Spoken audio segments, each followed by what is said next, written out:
دونوں باپ بیٹی نے دبئی کے ایک ہوٹل سے کود کر جان دے دی تھی اور ان کی موت پر لوگ حیران پریشان رہ گئے تھے۔ باپ کا نام جمشید اور بیٹی کا نام سائقہ تھا۔ جمشید صاحب نے ایک چھوٹی سی دکان سے بزنس شروع کیا تھا۔ اب ملک کے 5 بڑے شہروں میں جمشید صاحب کی 16 بڑی مارکیٹیں تھیں۔ حال ہی میں انہوں نے لندن میں بھی 2 اسٹور شروع کیے۔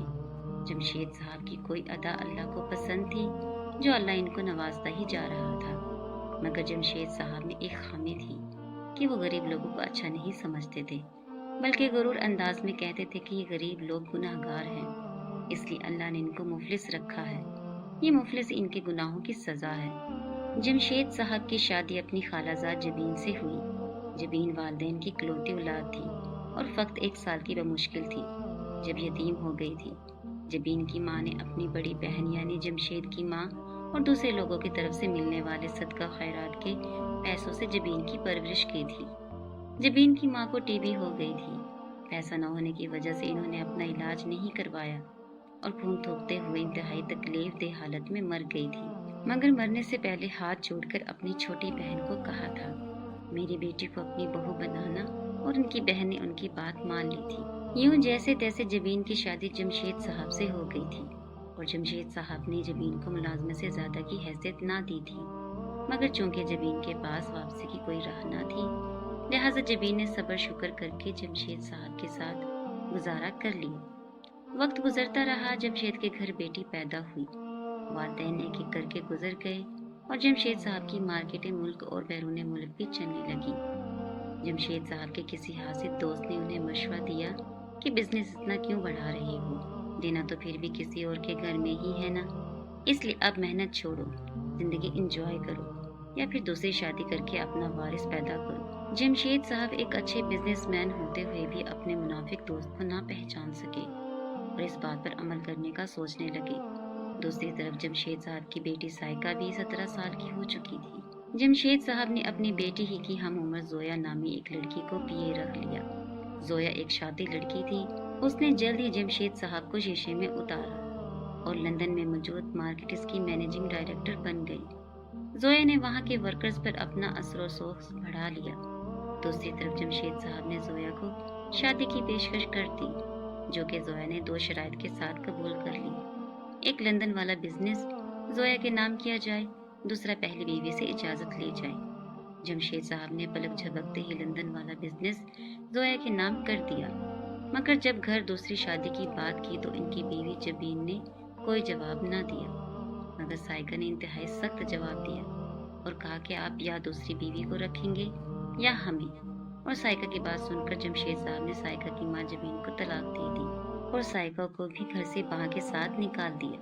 سائقہ ماں کے ساتھ ماں کے ابائی گھر آ رہی۔ شروع میں سائقہ نے ملازمت کی کوشش کی، مگر ہر طرف بھیڑیے بیٹھے ہوئے تھے۔